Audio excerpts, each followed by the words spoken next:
My name is Shelika Michael, and I'm speaking with. Shelika Michael. Do I have your permission to record this interview? You do. Can you please spell your name as it is appear on this project? Shelika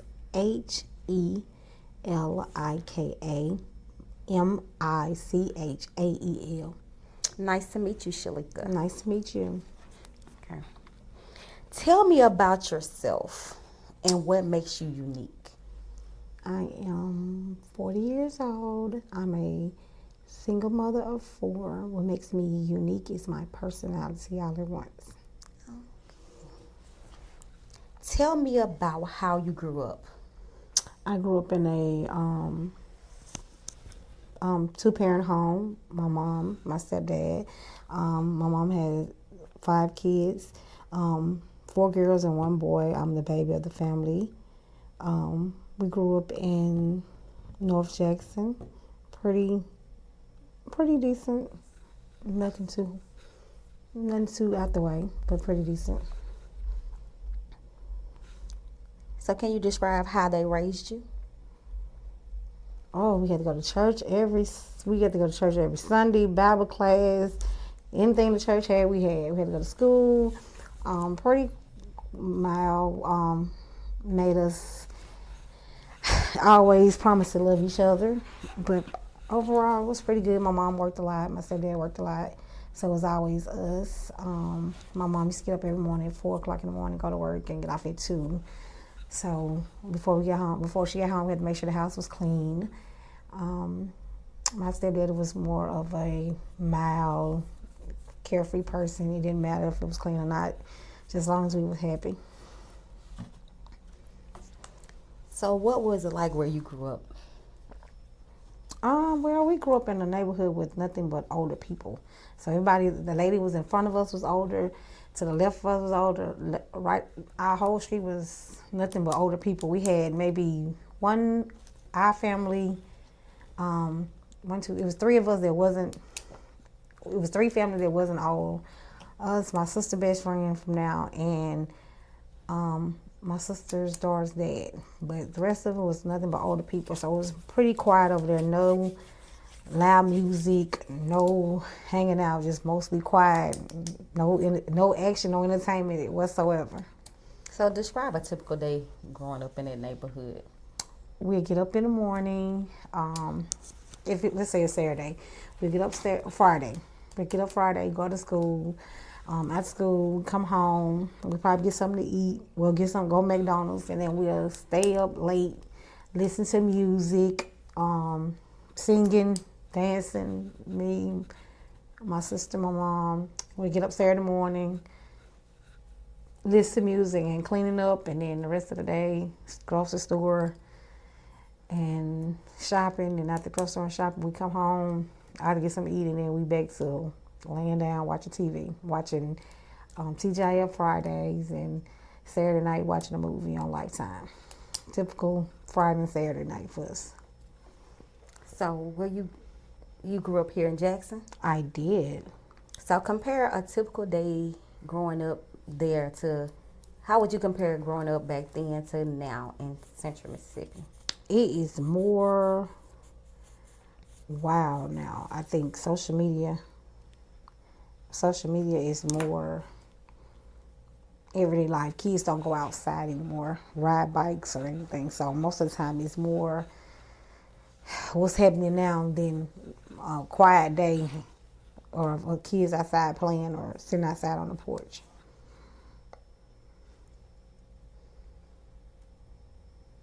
Okay.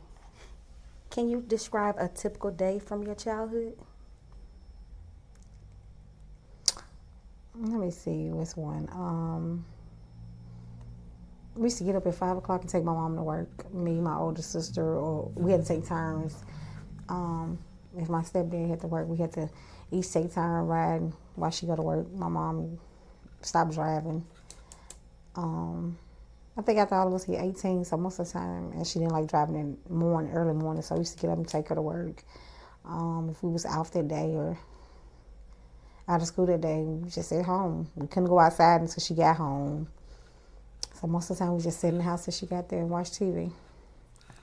Could you share some memories or stories from your childhood that stands out to you above others? And why do you think that story stands out?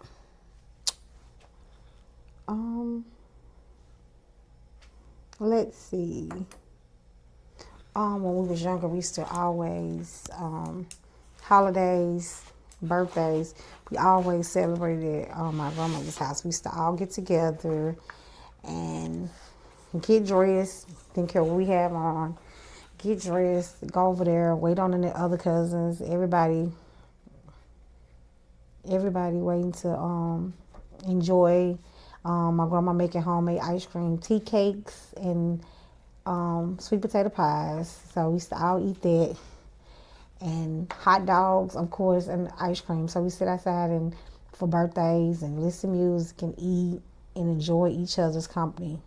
So we used to do that 99% of the time for birthdays, holidays. If it was Thanksgiving, it was food and homemade ice cream and pie, or if it was just a hot day in the summer. We used to always, my grandma used to always make candy, peanut brittle, homemade ice cream, homemade tea cakes, and sweet potato pies. And I think one summer we was outside playing one day, and my mom had just got a new washer and dryer, and she set the old washer outside. And so while the washer was outside, a dog from nowhere just ran in the backyard. We don't know how it got in the backyard because we had fenced backyard, so it was two fences, and some kind of way the dog got in the backyard. And before I knew it, I jumped on top of the washing machine and flipped off. I don't know how I flipped off the washing machine, but I landed up on the ground and the dog ended up licking me. But it was pretty wild. It's got a couple scrapes and bruises from that day. Okay. So who was your mom's support system? I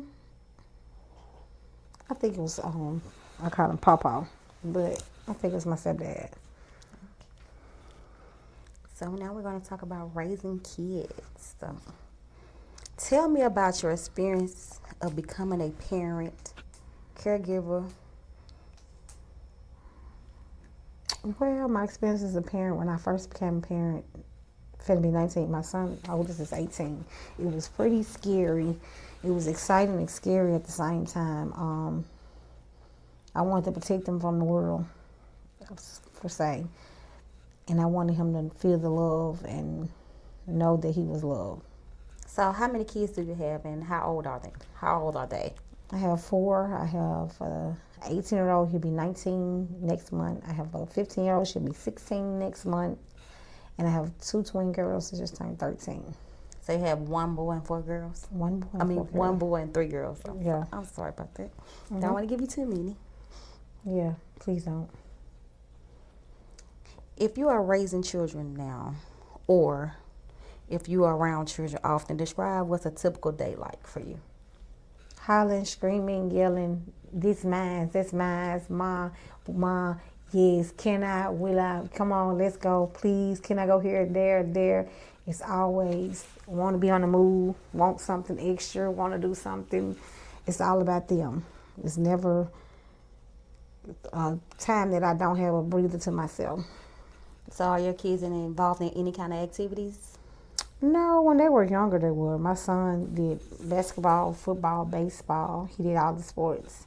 My oldest daughter did cheer, and she did basketball and football cheer, and did drill team.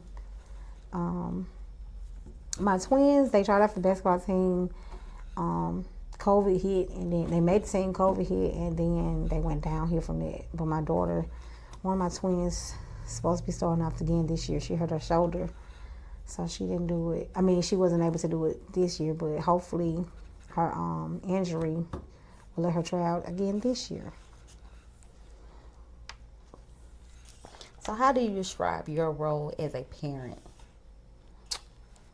Stressful, scary, always worried about the world itself, things around them.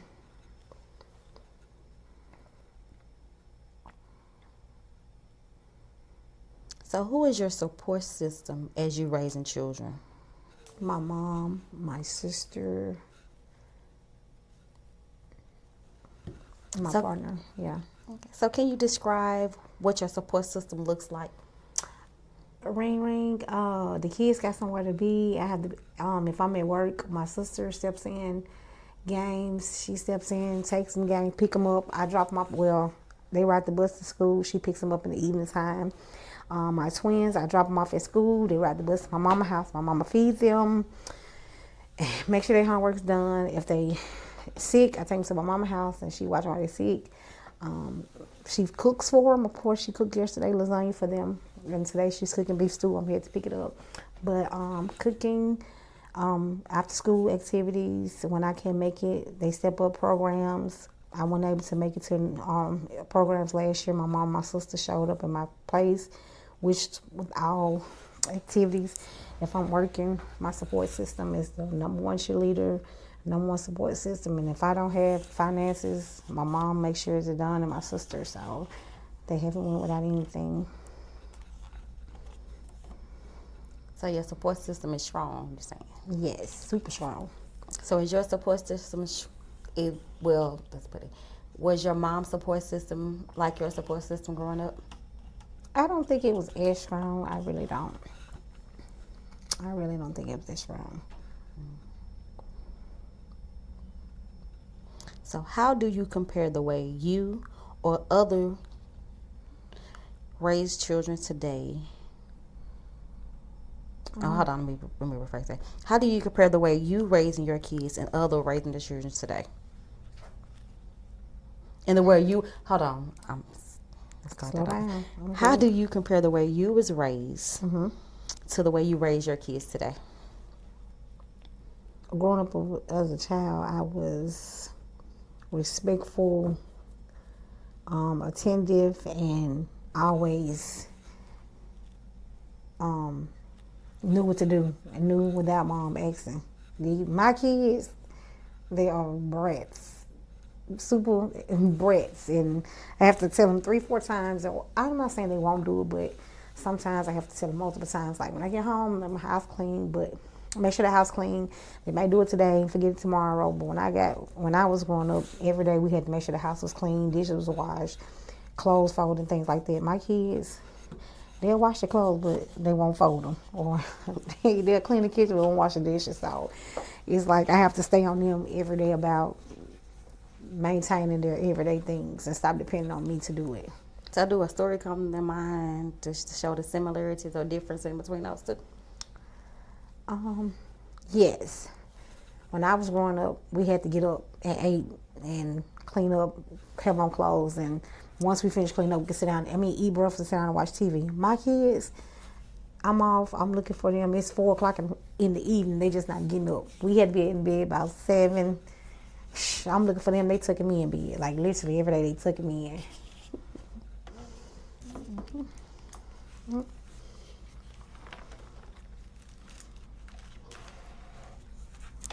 So let's talk about your environment and your surroundings in the community. Can you paint a picture of the neighborhood you lived in growing up? Well, we lived in a 3-bedroom, 1-bathroom house. It had a when you walked in the doors, the living room. To your left was the den. In front was a little area that blocked off the kitchen, and then to your right was the bathroom. Well, down the hall was, to your left was the bathroom. It was the girls' room, which was ours. My mom and them room, and then my older sister room.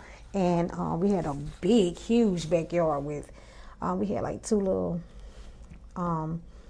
concrete patios on it. One was round and one was square. And on the square one on the round one we kept the barbecue grill and sat out with everybody. And on the square one we had the chairs, and on down in the backyard we had like the big basketball globe. It was a huge backyard. It was like huge, and it was nice. My room was rooms where I shared with my 2 sisters, with 2 of my 3 sisters, and I always shared the top bump. No matter where we stayed or where we lived, I always had the top bump for some odd reason. I don't know why I always got put at the top, but I always had the top bump. So paint a picture of what the neighborhood looked like. Well, it was pretty quiet. The neighbors around us was the guy next door to us. I want to say he was weird, but every month he would paint the trees. One day it'd be green and white. The next day it would be pink or something. If he wasn't painting the trees, he was painting the bottom of his bricks. Every day he was just sitting there painting them. He'll paint. One day they'll be orange and blue. He like paint the cracks. And then on the other, across from him was the older guy that really didn't come out. Miss Davis stayed. They was there next door to us. Was the older couple. Every day they'd sit on the porch, and I mean they were older. They was had been at 80. Sit on the porch, and it was quiet. Every now and then they'd move their cars, and it was super quiet. And our older neighbor, I can't think of their name. They moved from one house to the next, but it was super quiet. Like when I say we was probably the only kids that came outside. They had grandkids and now they come outside and every blue moon to speak, but they went over there all the time. But as far as just, it was quiet. Like you sit on the porch, you see cars passing by, but most times you just see the elderly either in the yard cleaning it up or messing with their cars. But most of the time it was just super quiet. Okay. So do you stay in this neighborhood? I do stay in this neighborhood. So how do you feel about this neighborhood? It's misunderstood, but I like it. I enjoy it. I really do. So what do you mean by misunderstood? When people think of the North End or this part of town, they think of crime. They think of abandoned buildings. They think of just people hanging out. But since I've been here, everyone around me are either older. I stay around a lot of older people again, are either older or stay here all their life, and they're quiet, mild,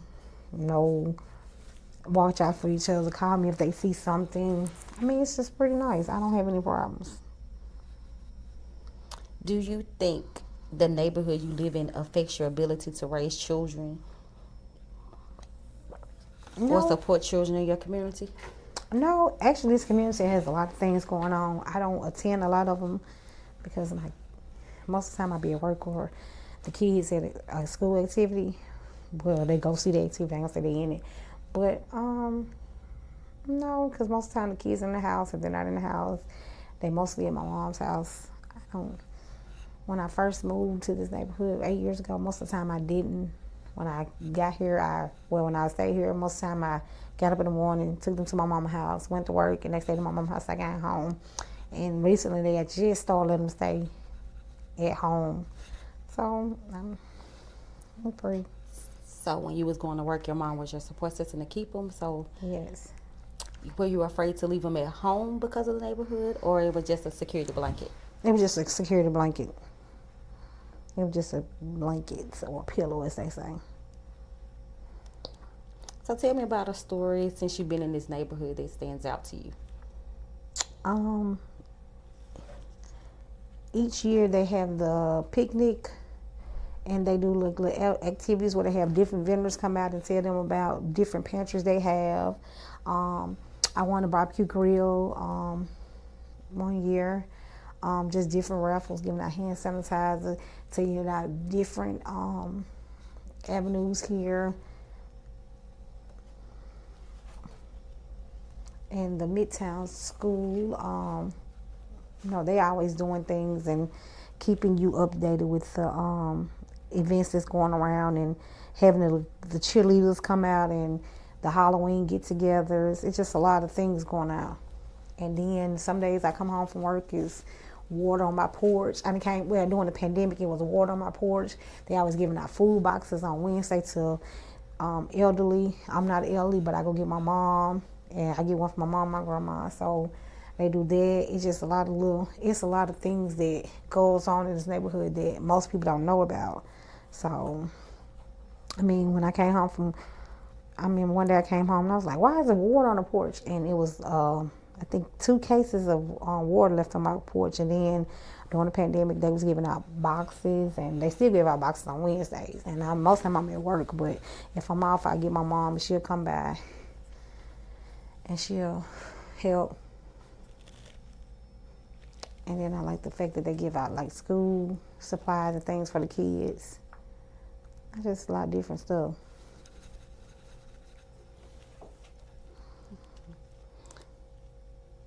What are some ways that you adapted to the challenges and opportunities you encounter as you raise your children so in this community? What are some of the what? What are some of the ways that you have adapted to the challenges and Um, opportunities you encounter and raise your children in this community? I'm not for sure. I'm not sure. Honestly, I'm not sure about that. I'm trying to see. Mm, it's convenient. I mean, everything's convenient. You have dollar stores right here, grocery stores. Mm, I'm not for sure about that question. If you could paint a picture of an ideal community and environment for raising your children, what would it look like? Oh, wait. Beautiful neighborhood. Everyone's making sure everyone's grass. It's not saying going to cut everybody's grass, but if I'm out there and I'm saying, hey, friendly neighbors, oh my God, that would be the number one thing. Friendly neighbors, like, don't mind you parking here or parking there or taking up, you know what I'm saying, just for a second. Neighbors being able to watch out for your kids and not being, I mean, I just picture it just beautiful trees, nice neighborhood, no abandoned cars or no just ran down houses. If someone's house is looking a certain type of way, it's as a community coming together, making sure it's straight, or watching out the elderlies when you see a house that is abandoned or messed up, someone coming and knocking it down, making it, you know what I'm saying, making it not an eyesore, but something that you can look at, like drive down the street, like, oh, this is a nice little neighborhood, like, oh, they all in sync with everything. So, Could you tell a story about your neighborhood, or did you remember something that stands out to you? um, when I first got over here, when I first moved in my neighborhood, it was a lady, and she's no longer there. I think she was a school teacher, and when I first came there, she knocked on the door, and she was like, "Hey, how are you?" She introduced herself. She told me she was a school teacher, and she was like, "Well, I want to do a block party for the kids." And so she was like, "We're on the block." Well, I stay on the corner, so she blocked off the end of my street, well, the end of my house, right there by my house.